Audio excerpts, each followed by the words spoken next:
Alrighty, D Wolf biology students, is me, Mr. Cheney, with another brilliant tutorial. This one is the next series with cell transport in the Savas textbook, number 10 in Google Classroom, in the section that we've been working on with cell structure and function, science skills activity cell transport. All right, so we'll click on this link and we'll get right into it.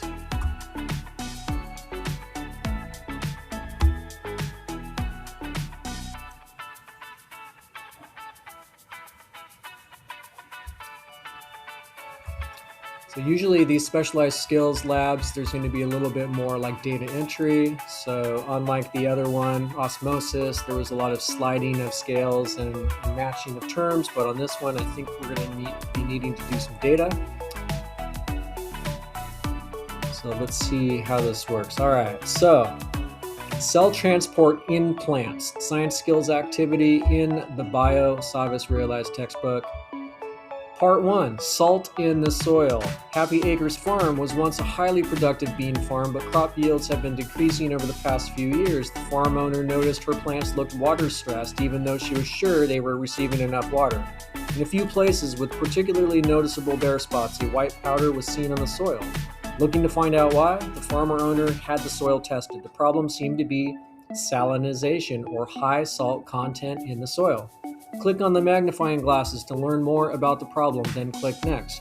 As always in these textbook assignments online, you want to click everywhere it tells you to click, otherwise it will grade you poorly. Alright, clicking on the first one, it says inefficient irrigation or over-irrigation can increase soil salinity. Excess water dissolves salt from bedrock and soil. As the water evaporates, the salt is left on the soil surface. Some sources of irrigation water already have a high salt content. When the water not used by plants evaporates, this salt is left on the soil. Okay, and then we'll click on this one down here. It says salinization of soil is not a small problem. The United Nations estimates that 50% of world cropland is salt stressed, and this number is increasing by 1 to 2% yearly. However, all plants need some salt available to grow. And then our last magnifying glass down here, high salt content works against plants in 2 ways. Sodium itself is toxic to plants at high concentrations. It disrupts photosynthesis, protein synthesis, and lipid metabolism. And then high salt concentrations in the soil change the osmotic gradient in the plant roots, making it difficult for plants to absorb enough water. Okay, so now we'll have a next button down here. All right, part 2. To look at the effect of salt on bean growth and crop yield, you grow 4 sets of pinto bean plants in soiled water with different concentrations of salt solution. The measurement DSM refers to the electrical conductivity of the solution. The bean seeds are allowed to germinate before they are exposed to experimental conditions. After 90 days, the plants are harvested. Weigh a plant grown at each salt concentration by moving the plant to the scale, then count the number of pea pods on each plant, and find the mass of the beans harvested. After you record your data in your notebook, click Next. All right, so it says weigh each plant and then count the number of pea pods. Okay, so I'm going to go with this one right here where there's 0 salt. Put it on the scale.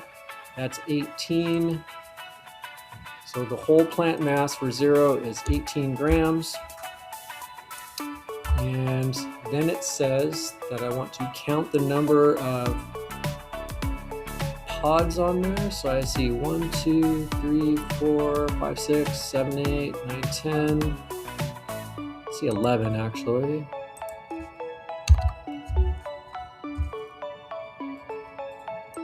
And then it says count the number of pea pods on each plant and then find the mass of the beans harvested. Okay, so beans per plant. Oh, it actually separates it out for me. That's good. Okay, so salt 0. So I got 1, 2, 3, 4, 5, 6, 7, 8, 9, 10, 11, 12, 13, 14, 15, 16, 17. Oh. So the picture does not match what they want us to put. So that's 17. Okay. And the mass of the beans at 0 DSMs. I'll put this on the plate. So 36 grams right there. So I'm going to put 36. Okay, so that's for 0 salt solution. So now I'm going to go to 4. So I'll go back, whole plant mass, go to 4. The whole plant weighs 17. Okay. And number of pods, I'll change it here at 4, salt 4. I got 1, 2, 3, 4, 5, 6, 7, 8, 9, 10, 11, 12, 13, 14. So there's 14. And I'm going to go see the mass of the beans for 4, which is 32 grams.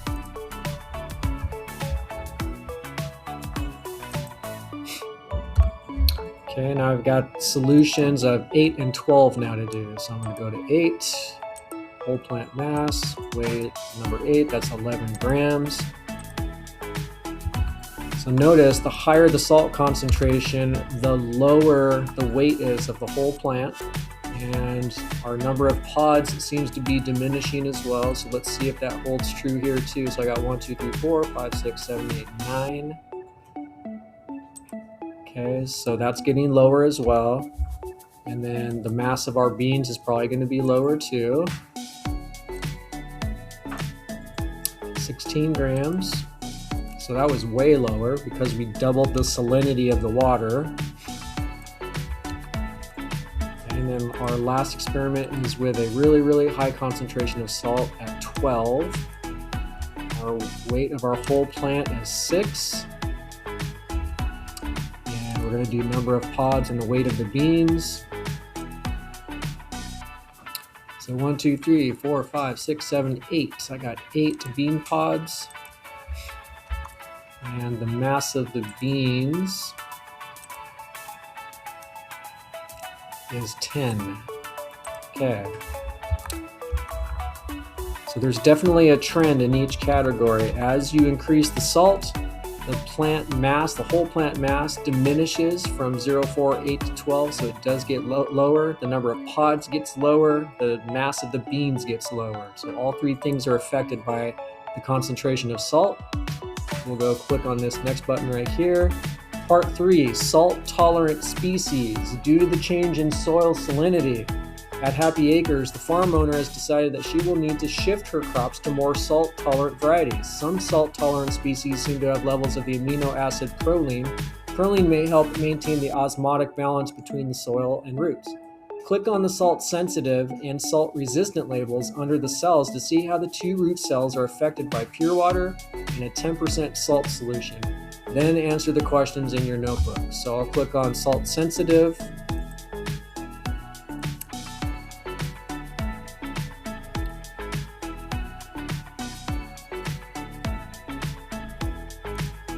So you can see how the salt sensitive, the vacuole will still be, the H2O will go in like that.